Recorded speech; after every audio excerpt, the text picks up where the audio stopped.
नमस्कार, स्वागत है आपका ज्ञान वृक्ष के इस ऑनलाइन क्लास में। दोस्तों, आज हम लोग पढ़ेंगे 18 अगस्त के करंट अफेयर्स के बारे में। 10 करंट अफेयर्स है और ये 10 इम्पोर्टेंट है आने वाले एग्जाम के लिए। तो चलिए हम लोग देखते हैं, शुरू करते हैं। पहला प्रश्न है कि किस देश ने भारत में कोविड-19 व जलवायु परिवर्तन से निपटने के नवाचार चुनौती निधि 2020 लॉन्च किया है। देखिए, इसमें क्या है कि भारत में कोविड-19 और जलवायु परिवर्तन की जो समस्या है वो एक और देश में है, यूनाइटेड किंगडम में, और भी सारे देशों में है। तो दो देशों ने, यूनाइटेड किंगडम और भारत ने मिल करके ये अपना समस्या नवाचार चुनौती निधि 2020 लॉन्च किया है इस समस्या से निपटने के लिए। तो इसमें आंसर क्या हो जाएगा? इसमें आंसर हो जाएगा सी। इसे ध्यान में रखिएगा। एक समझौता हुआ था वहाँ पर भारत व यूके के पीएम जो है वो 2018 में एक शुरुआत किए थे यूके इंडिया के नाम से टेक पार्टनरशिप। ये 3 मिलियन यूरो के निधि से लॉन्च किया गया था। तो इसे ध्यान रखिएगा। तो आंसर इसका सी बिल्कुल सही है। आगे बढ़ते हैं।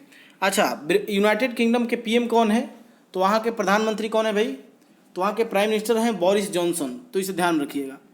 आगे बढ़ते हैं 2 नंबर। किस राज्य की सरकार के साथ मिलकर नासा मुक्त भारत अभियान की शुरुआत की गई है? देखिए दोस्तों, नासा मुक्त भारत अभियान की शुरुआत की गई है। ये एक मंत्रालय है, आप जानते होंगे, सामाजिक न्याय व अधिकारिता मंत्रालय। उसने मिल करके जम्मू कश्मीर के साथ मुक्त भारत अभियान की शुरुआत किया है। तो इसे ध्यान रखना है। इसका आंसर बी बिल्कुल सही है। आगे बढ़ते हैं। अगला है 3 नंबर। 3 नंबर है किस राज्य की सरकार ने एकीकृत मतलब integrated e commerce platform yellow chain launch किया है? देखिए दोस्तों, ये है राज्य नागालैंड। कौन सा राज्य है भाई? नागालैंड है। इसे ध्यान रखना है, इंपॉर्टेंट है।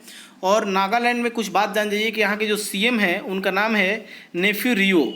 इनके द्वारा राज्य के नागरिकों के द्वारा निर्मित उत्पादों और सेवाओं की बिक्री के लिए लॉन्च किया गया है।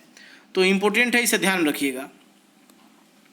आगे बढ़ते हैं। अगला पॉइंट है, अगला प्रश्न है 4 नंबर।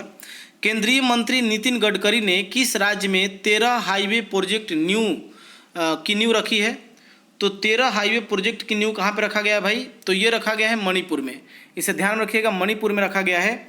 और मणिपुर में क्या है कि वीडियो कॉन्फ्रेंसिंग के माध्यम से 13 हाईवे प्रोजेक्ट की नींव व रोड सुरक्षा प्रोजेक्ट लॉन्च किया गया है वहाँ पर। इसमें लागत 3000 करोड़ रुपए का है। लगभग ये 316 किलोमीटर का निर्माण किया जा रहा है यहाँ पर। तो इसे ध्यान रखिएगा। आंसर इसका ए बिल्कुल सही है। आगे बढ़ते हैं 5 नंबर। 5 नंबर है कि किस सार्वजनिक क्षेत्र के बैंक ने डिजिटल अपनाए अभियान की शुरुआत किया है? तो ये है भाई पीएनबी, पंजाब नेशनल बैंक है। इसे ध्यान रखिएगा, इंपॉर्टेंट है।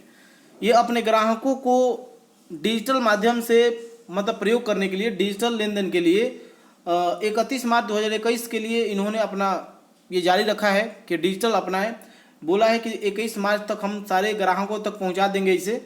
और पीएनबी के बारे में एक बात और याद रखिएगा कि इसकी जो स्थापना हुई थी 18 मई 1894 को हुई थी और इसका मुख्यालय दिल्ली में है। तो इसे ध्यान रखिएगा। इसके एमडी और सीईओ हैं मल्लिकार्जुन राव।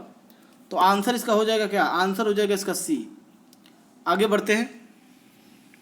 अगला प्रश्न है 6 नंबर। भारत सरकार किस क्षेत्र को भारत के पहले बड़े कार्बन तटस्थ क्षेत्र के रूप में विकसित करेगी? देखिए दोस्तों, ये क्षेत्र है लद्दाख। पूरे लद्दाख क्षेत्र को ये कार्बन तटस्थ के क्षेत्र में बदल रही है।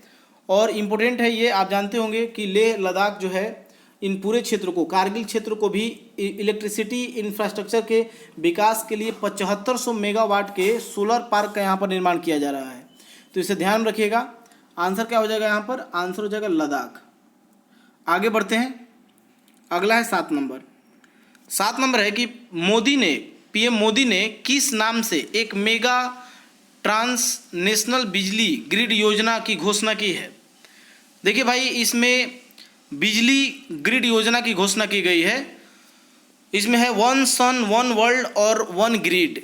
देखिए, इसमें ये कहा जा रहा है कि एक ही सूरज है, एक ही दुनिया है और एक ही ग्रिड होना चाहिए। ये इनका कहना है। इसे ध्यान रखिएगा। ये इनका मानना है कि पूरे विश्व में सौर ऊर्जा आपूर्ति को सुनिश्चित करने के लिए अंतर्राष्ट्रीय सौर गठबंधन, आप जानते होंगे इंटरनेशनल सोलर अलायंस, इसका मुख्यालय है गुरुग्राम हरियाणा में, जो कि 2015 में स्थापित किया गया था। तो इम्पोर्टेंट है, इसे ध्यान रखिएगा, क्योंकि ये कई बार पूछा गया है कि आईएसए मतलब इंटरनेशनल सोलर अलायंस का मुख्यालय कहाँ है? तो गुरुग्राम हरियाणा में ही है। तो आंसर बी बिल्कुल सही है। आगे बढ़ते हैं, अगला है 8 नंबर। 8 नंबर देखेंगे, किस राज्य की सरकार ने मुख्यमंत्री स्वास्थ्य सलम बुलतू के बोल व पढ़ाई त्योहार पैरा योजना शुरू किया है?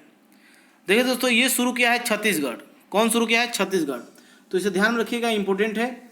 इसके बारे में कुछ बात जान लीजिए कि मुख्यमंत्री स्वास्थ्य सलम योजना शहरी क्षेत्र में घर घर जाकर स्वास्थ्य की जांच करेगा। बुलतू के बोल इंटरनेट की सुविधा उपलब्ध न होने वाले स्थानों पर स्टडी मटेरियल उपलब्ध कराने के लिए शुरू किया गया है। तो ये इंपॉर्टेंट है, इसे ध्यान रखिएगा।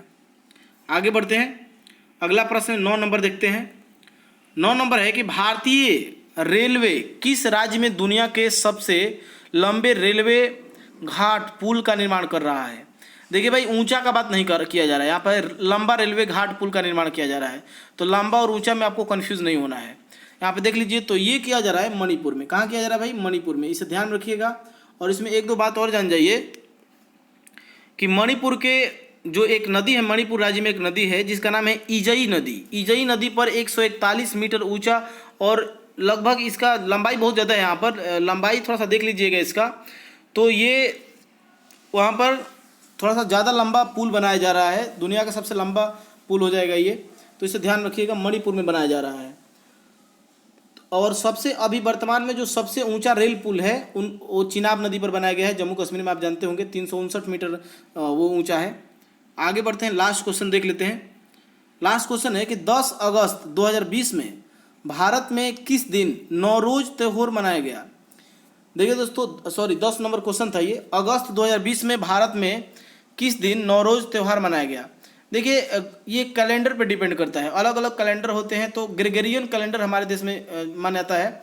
तो ग्रेगोरियन कैलेंडर के अनुसार भारत में नौरोज का जो इस बार पर्व मनाया गया है 16 अगस्त को मनाया गया है। याद रखिएगा, बाकी के जो पारसी त्यौहार है ना, ये नौरोज का शाब्दिक अर्थ होता है नया दिन, और ये पारसी समुदाय के लोग मनाते हैं, तो इनको उनके लिए ये नया वर्ष होता है। तो ये उन लोगों के हिसाब से ये मार्च महीने में आता है, लेकिन हमारे हिसाब से ये कब आता है? मतलब अगस्त के महीने में आया है ये, 16 अगस्त को। तो इसे ध्यान रखिएगा। ठीक है, मिलते हैं नेक्स्ट डे नेक्स्ट वीडियो के साथ। तब तक के लिए बाय।